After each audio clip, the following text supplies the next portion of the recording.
Depuis quelques jours, le froid est arrivé sur la France. Alors, ils sont des milliers, comme Ludovic, à pousser la porte des pharmacies. Quels sont les symptômes? C'est le nez bouché, c'est les éternuements. C'est alternance nez bouché, Voilà. nez qui coule, C'est ça, voilà. De la fièvre. Pas encore. Il a les symptômes d'un bon rhume. La pharmacienne va lui proposer d'acheter une combinaison de médicaments pour le soulager. Ce qu'on peut faire, alors, dans l'Actifed, vous avez le paracétamol et la pseudoéphedrine, qui est le décongestionnant. Et combiné avec un spray à l'eucalyptus et à l'eau de mer pour pouvoir drainer, décongestionner. D'accord. Au final, pour soigner son rhume, il repart avec des pastilles pour la gorge, un spray nasal et une boîte de comprimés. Il en a pour 19 €, mais il ne sera pas remboursé, car ces médicaments sont vendus sans ordonnance. Merci Au revoir. et à bientôt. À bientôt. Ces jours-ci, ces produits partent très vite. Pour faire face à l'épidémie annuelle de rhume, l'un des pharmaciens, Anthony, refait régulièrement le plein dans les rayons. La plupart des patients n'y copent pas, au moins 1 ou 2 fois par saison. Et la plupart des patients souhaitent traiter ça tout de suite, avant même de consulter un médecin. La demande est telle que dans la réserve, au sous-sol, Oh là là, mais regardez-moi ça. Enfin, Anthony a bien du mal à circuler. Il y a des cartons partout. Et c'est seulement une partie du stock de l'hiver. alors, l'antirhume, vous en avez ici. Ça, c'est de l'antirhume. Ça, c'est de l'antirhume. Il y a même des boîtes empilées jusqu'au plafond.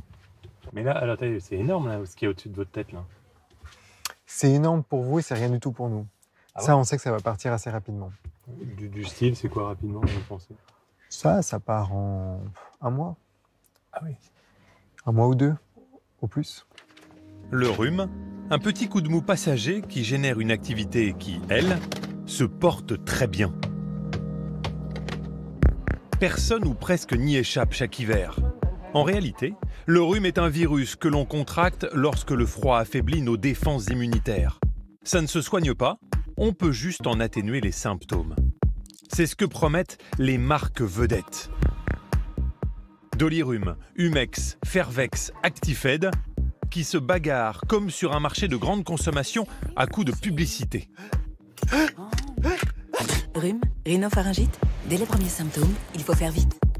Pourtant, certains médicaments seraient inefficaces, voire dangereux. C'est là qu'on m'a dit que j'avais fait un AVC. Nous avons enquêté sur ces risques parfaitement connus des autorités sanitaires. Méfiants, de plus en plus de consommateurs soignent désormais leurs petits maux de l'hiver avec des huiles essentielles. Comment ces nouveaux remèdes tentent-ils de conquérir nos narines? L'antirhume, un marché sur lequel les consommateurs n'ont pas toujours conscience des risques qu'ils prennent. Hiver après hiver, nos petits rhumes sont devenus une rente pour les pharmacies. Comme celle où travaille Anthony. Des ventes saisonnières quasi automatiques. Exemple avec l'une de ces boîtes de comprimés qui promet de soigner les maux de tête et le nez bouché. Ouais, vous voyez, on en sort. Là, septembre 83, octobre 87, là, novembre, bon, 44, mais le mois n'est pas terminé. Voilà, décembre, janvier, février, tous les mois de l'hiver, quoi. Au total, avec ce seul médicament, il débite 726 boîtes en 1 an. Oui. En France, les antirhumes représentent 20% du chiffre d'affaires des médicaments sans ordonnance. Un marché d'importance pour les pharmaciens, mais aussi pour les laboratoires qui les fabriquent. Johnson & Johnson, Sanofi, Pfizer, Urgo. Le marché du rhume pèse au total 467 millions d'euros. Chose étonnante, une partie significative de ce chiffre d'affaires est réalisée par une poignée de produits quasiment similaires, comme nous le confie Olivia, la collègue d'Anthony. Dolirum, Actifed et Humex Rhume, c'est tous les mêmes. Même composant, 2 ailes. À quelques détails près, leur composition est en effet très proche avec une molécule en commun, la pseudoéphedrine, censée déboucher le nez. Elle est aussi utilisée par 2 autres marques concurrentes. Même combat, mais la peau différente. Alors, qu'est-ce que la pseudoéphedrine? Quelle est cette molécule commune à tous ces comprimés anti-rhume? Nous avons sollicité ces fabricants, mais aucun n'a voulu communiquer sur ces produits. Par téléphone, après plusieurs demandes, le géant français Sanofi botte en touche. Je voulais savoir si vous pouviez nous accueillir dans une de vos usines. Les informations que vous demandez sont des informations qui sont quand même assez confidentielles et donc on ne pourra pas donner suite à votre demande. Et les réponses négatives s'enchaînent, comme l'américain Pfizer qui nous écrit ce mail. Nous ne sommes pas en mesure de répondre à votre requête. Nous n'avons pas de porte-parole disponible sur ce sujet.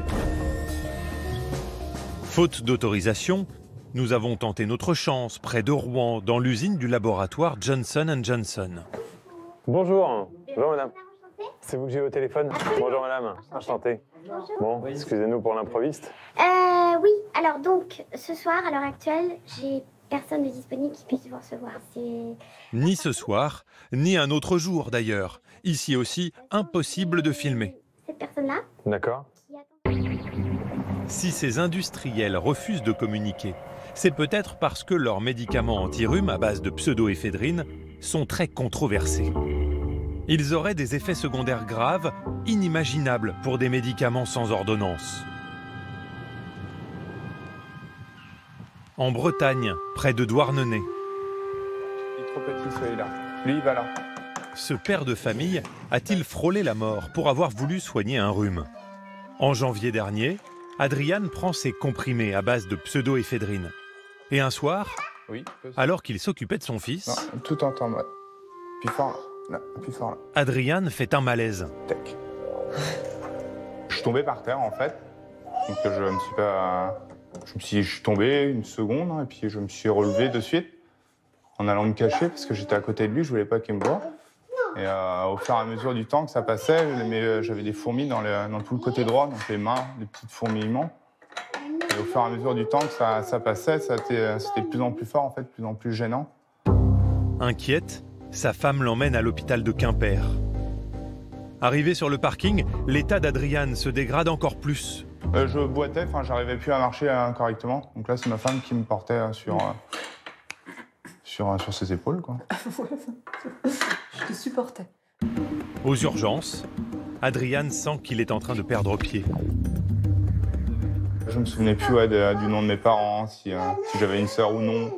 J'étais incapable de répondre, donc là, j'ai fondu en larmes. Là, je me sentais pas bien. Je me doutais qu'il y avait quelque chose de grave, quoi. Et c'est là qu'on m'a dit que j'avais fait un AVC. Un accident vasculaire cérébral, une artère s'est bouchée dans son cerveau. Mon mari était, en fait, sans que je le sache, était en train de mourir devant mes yeux, quoi. Parce qu'on peut mourir d'un AVC, donc pour moi, c'était ça, quoi. Le neurologue qui le prend en charge soupçonne son traitement anti-rhume et alerte même les autorités sanitaires sur ce document. Il semble que seul le médicament anti-rhume puisse être retenu comme potentiel responsable de cet effet indésirable grave. Sur ce cas précis, nous avons contacté le fabricant qui ne nous a pas répondu. J'étais plus jeune du service. Mais l'accident aurait pu se produire avec un autre anti-rhume à base de pseudoéphédrine. Aujourd'hui, Adrian ne garde aucune séquelle de cet accident, mais lui et sa femme sont en colère contre le laboratoire. Ouais, c'était celui-là.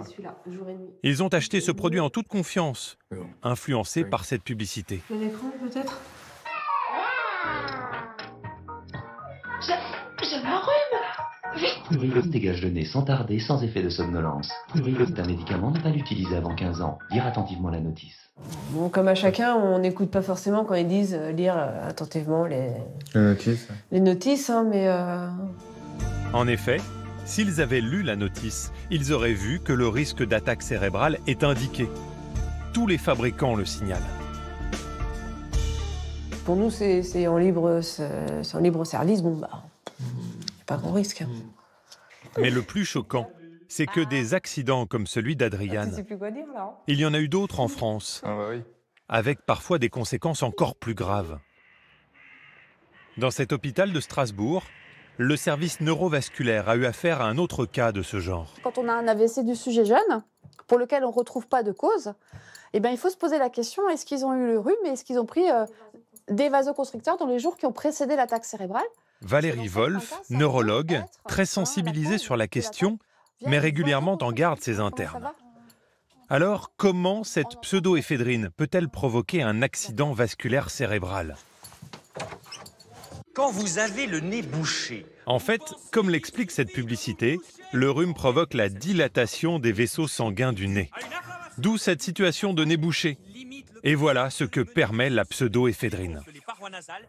Lorsqu'on donne ces médicaments, finalement, les vaisseaux au niveau du nez vont se rétrécir, ce qui va permettre de se moucher. Le problème, c'est que la pseudoéphédrine contracte tous les vaisseaux, pas seulement ceux du nez, avec un risque d'accident sur ceux du cerveau. C'est ce qui s'est passé pour l'un des patients de Valérie Wolf, comme le montre cette IRM. Quand vous regardez ici, vous voyez que l'artère, ici, ce vaisseau, on le voit très très bien. Et on devrait voir le même de l'autre côté. Et ici, vous voyez que l'artère s'interrompt parce qu'elle est bouchée. L'artère rétractée se bouge plus facilement. Une partie du cerveau est alors privée de sang. Ça, c'est l'attaque cérébrale ou infarctus cérébral. Vous voyez que le reste du cerveau apparaît en gris. Ça, c'est le cerveau normal. Et ici, cette partie-là n'a pas été irriguée correctement du fait d'une artère qui s'est bouchée. Selon elle, le médicament anti-rhume pris à l'époque par son patient a de grandes chances d'être à l'origine de son AVC. Ce patient a quand même eu des troubles de l'équilibre et n'a pas pu retravailler après pendant plus d'1 an et demi du fait de ces troubles de l'équilibre. Donc ça, c'est quand même très invalidant. C'est quand même un monsieur qui travaillait, 38 ans, aucun problème de santé auparavant. Selon les autorités sanitaires, il y aurait même eu 2 décès à cause de ces médicaments anti-rhume. Depuis 10 ans, 117 personnes ont subi des effets indésirables importants. Mais les chiffres pourraient être beaucoup plus inquiétants encore. Il y a certainement une sous-estimation du nombre de patients victimes d'AVC liés à ce type de consommation. Parce que quand quelqu'un fait une attaque cérébrale, ce n'est pas la première question qu'on va poser. Est-ce que vous avez pris un médicament pour le rhume?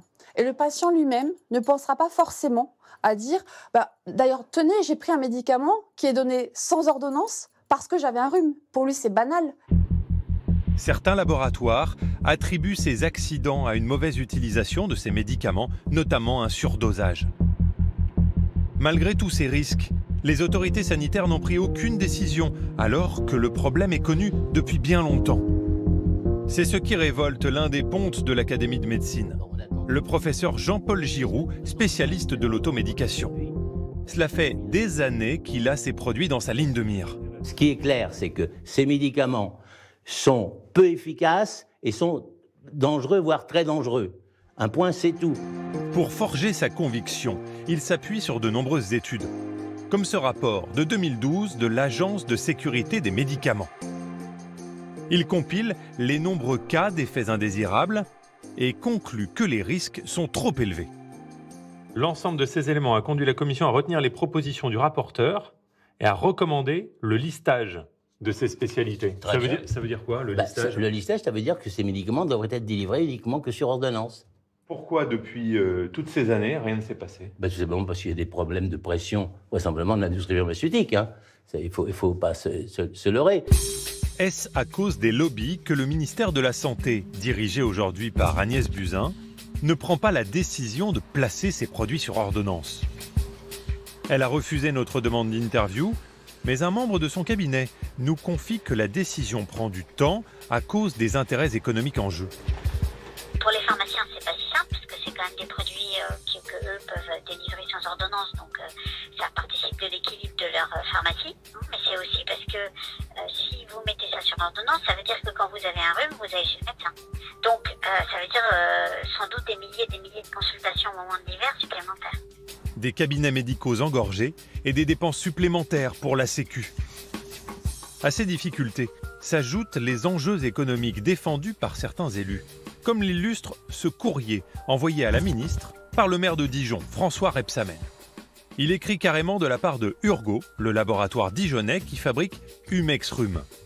Et s'il fallait vendre le médicament sur ordonnance, il pronostique une perte de 12 millions d'euros qui pourrait peser sur l'emploi. Résultat, la décision de vendre ces médicaments sur ordonnance n'est toujours pas prise. En attendant, l'Agence du médicament a demandé aux pharmaciens de faire preuve de vigilance. Elle leur rappelle qu'ils doivent systématiquement s'assurer que le client n'a pas de contre-indication. Pour chaque vente, Ils sont censés vous demander notamment si vous avez des problèmes cardiaques ou d'hypertension. Le font-ils vraiment? Bonjour, j'ai un bon gros rhume qui commence. Nous avons fait le test sur une dizaine de pharmacies. Je vais vous prendre un Humex Rhume, s'il vous plaît. C'est ça. Merci, au revoir. Dans 7 cas sur 10, nous achetons sans la moindre question du pharmacien. Nureflex, alors, tu traites le rhume? Ouais, ah non, voilà, Nurofen Rhume, il est derrière, là, je vois. Ouais. Il y a même cette autre officine où nous sommes mis en garde contre un effet secondaire un peu anecdotique comparé à l'AVC. D'accord, il n'y a pas de contre-indication particulière? Si vous avez l'estomac fragile, prenez-le au moment du repas. D'accord, c'est tout? Ok, merci, au revoir. Finalement, seules 3 pharmacies comme celle-ci font preuve de vigilance. Dolirum ou Actifed? Oui, c'est pour Pas moi. de problème de cœur ou de tension? Non, pourquoi? C'est mauvais pour le cœur et la tension. Ah bon, d'accord. À l'issue de cette tournée, nous avons de quoi soigner des années de rhume. Et ce n'est pas terminé, car sur Internet, nous commandons ces boîtes sans la moindre vérification d'un pharmacien. Seule contrainte, cocher cette petite case indiquant que l'on a bien lu la notice. Accusés d'être dangereux, ces comprimés anti-rhume à base de pseudoéphédrine sont de plus en plus contestés. Alors, un nouveau type de produit est en train d'émerger, considéré comme une alternative par les consommateurs. Cette fois, ce sont des substances naturelles, les huiles essentielles. Comment ces nouvelles marques s'y prennent-elles pour conquérir le marché du rhume? Exemple dans la pharmacie où travaille Anthony. Sur 4 clients enrhumés cet après-midi, Mon nez qui est bouché. 3 lui réclament des produits à base de plantes. Merci beaucoup et bonne journée. Au revoir. C'est un médicament à base d'huile essentielle qu'on donne pour traiter le rhume, voire pour booster un petit peu le système immunitaire. Depuis 7 ans, cette cliente a elle aussi pris ses habitudes dans ce rayon. Ça va, c'est très bien avec l'eucalyptus. Donc ces deux choses-là, en fait, quand on les met dans une huile de support comme de l'amande douce, on peut s'en frotter à la fois le cou et puis la poitrine. Et ça aide à dégager les voies respiratoires. Ce marché devient stratégique pour les pharmacies. Il progresse de 12% par an. Le conseil demande plus de temps aux pharmaciens, mais lui rapporte plus. Merci pour tous vos conseils. Exemple avec les achats de sa dernière cliente. Cannelle ici 14,90, Eucalyptus radié 5,90 et Ravinsara 6,50, ce qui est à peu près le prix moyen des huiles essentielles. Derrière leur image nature, ces produits hyper rentables suscitent la convoitise des industriels. En banlieue parisienne, dans les salons de cet hôtel, ces pharmaciens et ces médecins ont l'air d'attendre leur idole. C'est vrai qu'il est considéré comme le pape des huiles essentielles dans notre milieu. Il est connu et reconnu pour ça. Ils vont passer 6 jours à l'écouter. Il s'agit du docteur Dominique Baudou. Chacun a déboursé 750 € pour cette formation avec lui. Antivirale. Alors, Rosa canina, le rosier sauvage, l'éguantier, c'est très simple. C'est 1 goutte par jour, par année d'âge. Mais Dominique Baudou n'est pas seulement docteur en pharmacie. Il est aussi entrepreneur. Il a lancé sa marque il y a 30 ans, Pranarome, qui vend des huiles essentielles. D'ailleurs, s'il ne prononce jamais son nom, elle est bien présente là, discrètement, tout au long de la formation. Chacun reçoit son petit cadeau et le patron fait aussi sentir quelques échantillons. Le laurier, l'huile essentielle de Ravinsara. Ah, quand même, hein. Et... Bon, avec un tel enthousiasme, je ne sais pas si j'aurai assez de mon flacon ou si vous me laisserez repartir avec mon flacon. Hein. Il fait tout pour que ses pharmaciens et ses médecins recommandent les huiles essentielles et bien évidemment plutôt les siennes. En 30 ans, son entreprise s'est hissée à la 2e place du marché français. C'est de son usine belge que sortent 9 millions de boîtes par an. Combien de litres tu mets là? 25, ah oui. Ce jour-là, il prépare l'une de ses concoctions contre le rhume. Ça va s'ouvrir les poumons, hein, parce qu'avec la menthe poivrée, ça dégage, ça décongestionne. Préparez vos mouchoirs. Il mélange 10 huiles essentielles différentes dans ce bidon. Je dis Toutes sont entreposées juste derrière. Le tea tree, Melaleuca alternifolia. Dans ses rayonnages, il en a pour 15 millions d'euros de stock. Depuis 30 ans, il sélectionne ses fournisseurs dans le monde entier. Alors, devant la caméra, il veille tout de même à protéger ses sources. J'enlève l'étiquette de mon producteur parce que j'ai pas tellement envie qu'un concurrent ait la source quelque part du produit. Il y a dans ce fût du tea tree ou arbre à thé venu d'Australie. Et les huiles essentielles sont une matière plutôt onéreuse. Le tea tree, aujourd'hui, nous l'achetons aux alentours de 40 € du litre. Donc c'est un fût de 200 litres. Donc faisons le calcul, 40 € fois 200, ça fait 8 000. 8 000 € dans ce bidon. Si cela est si cher, c'est parce qu'il faut récolter puis distiller 100 kg de feuilles d'arbre à thé comme celui-là pour obtenir seulement 1 litre d'huile essentielle. La matière première est donc coûteuse et forcément, cela a un impact sur le prix du produit fini. Le mélange anti-rhume, par exemple, est commercialisé dans ces flacons de 30 ml. Nous le vendons aux environs de 6 €. Sur 6 €, il vous reste combien alors? Eh bien, il nous reste 2,50 €. Le bénéfice. Oui. Ce sont de belles marges. Une activité très rentable. Mais attention, pour le consommateur, ces produits ont beau être naturels, ils ne sont pas non plus anodins pour la santé. Dans l'entrepôt, des logos ont attiré notre attention. Ils sont plutôt inquiétants, comme celui-ci où l'on comprend que l'huile essentielle présente un danger pour l'homme. Comme cela, on peut dire, oui, c'est un produit dangereux. Je peux y mettre ma main dedans, ça craint rien, hein, mais vous ne pouvez pas prendre un verre et le boire, hein, parce que là, je vous garantis une toxicité certaine. En effet, comme l'a relayé la presse, le nombre d'intoxications est en hausse. Les huiles essentielles pures, surdosées ou mal utilisées, peuvent provoquer brûlures, vomissements ou problèmes respiratoires.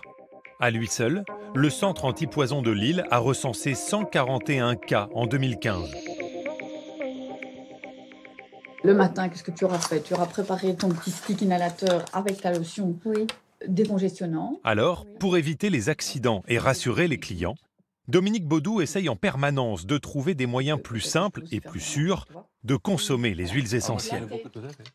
Plutôt que de les vendre dans des flacons, il lance cette année un anti-rhume déjà dosé dans des capsules à avaler, comme un médicament classique.